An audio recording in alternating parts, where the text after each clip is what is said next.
your weekly in-depth view of agriculture up close. This is In the Field.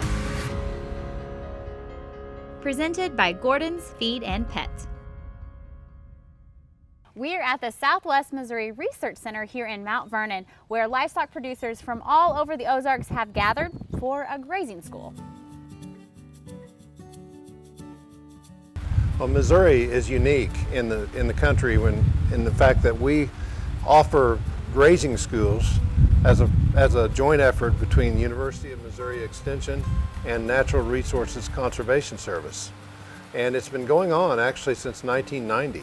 Wow. So there have been hundreds and hundreds of students to grazing schools in Missouri for many, many years. And the whole point of a grazing school is to improve grazing management.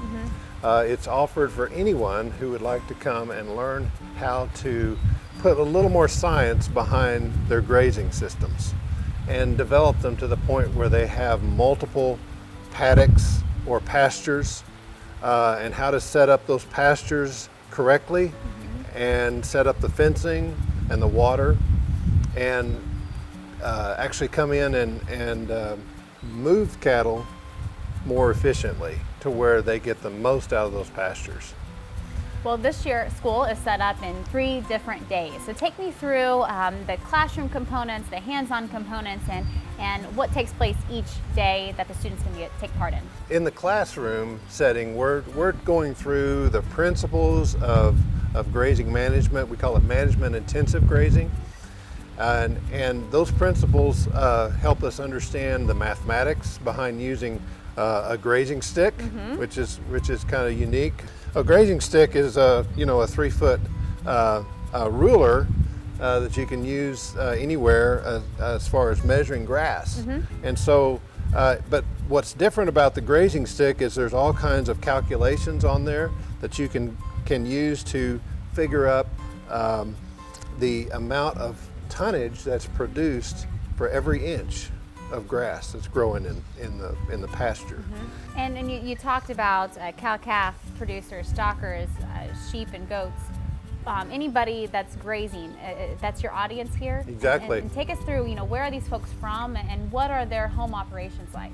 Well, we'll have people from all over Southwest Missouri, but it's not unusual in a grazing school to have someone from another state. We've had interest from Texas, wow, New Mexico, Kansas, Arkansas, that would come to these grazing schools. And because many times they're not offered in those states, but they can learn some of the concepts here.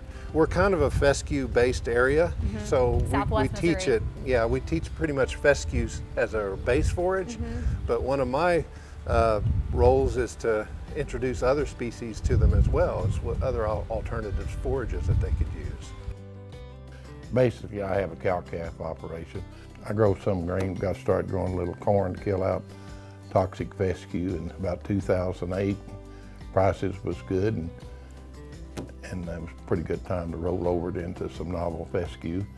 But we run mother cows and background precondition all my calves and sell them through a preconditioned sale. Talk about the type of grass, the forages that are on your operation, how they kind of vary even within Berry County. We're seeing some changes with Bermuda and crabgrass and warm season grasses that's blending in.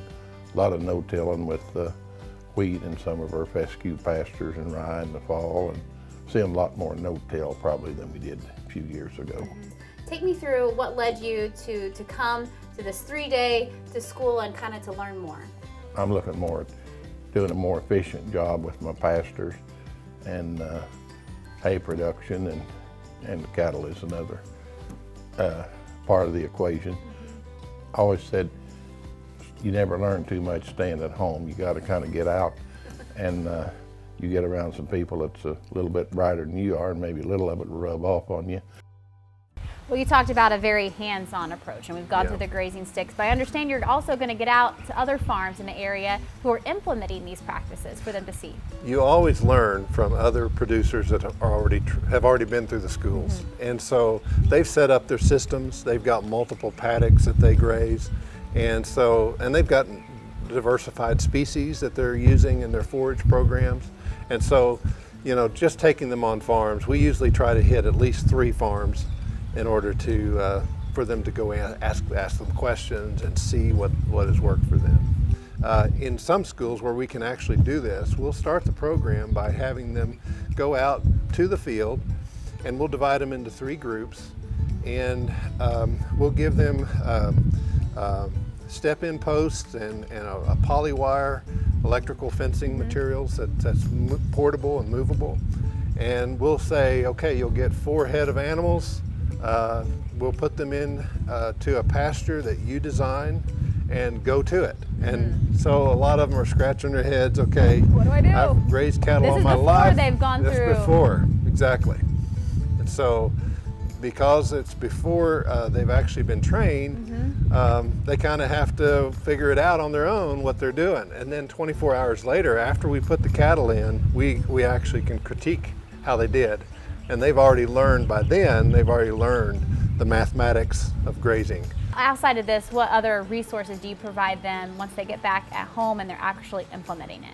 Well, we always try to introduce them to the services that are available to them. Through the University of Missouri Extension Program, we have agronomy specialists, we have ag business field specialists, livestock field specialists, dairy specialists that they are not aware of. Some of them didn't realize that we exist. And so we always try to introduce them to our specialists so they know, who are some resources for them when the school's over. When it comes to the curriculum of the program, grazing management, the art and science of grazing management is one thing. We focus a lot on the soils and soil health, and then soil fertility, fertility management, the different forages and species that are available to them. We also get into the economics of grazing systems. So we have a section that just focuses on economics. We talked about the economics of rotational grazing, intensive grazing. It is more labor intensive. You are out there with your animals daily, moving, setting up the electrical fences and rotating them through that, but it pays off. And that's the bottom line. We believe it does. I mean, when you're out there with your animals, you're seeing what's going on. You're watching the grass, you're watching the cow manure piles, which tells you something. They learn about that in the class. And you're watching the animals, the health of the animals. That's a good thing, instead of watching them from the road, Drive by. A big open field, they're out there, you count them, and you go on. That's not really good management. Good management is walking among them. So what advice might you give to someone who is interested in coming to a grazing conference, interested in learning more about what they can do on their home operation to kind of mitigate costs, but also look at the efficiencies on the operation when it comes to grazing? If you've got any sizable operation, if you've got 40 acres, it's important, and I think you sure get your money's worth. And then you meet some people here that we get acquainted. We can all talk to one another because we've got one common goal, and we try to be good stewards of the land.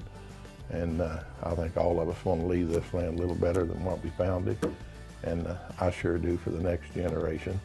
And the improvements we make for whoever follows us, we leave them a pretty good trail.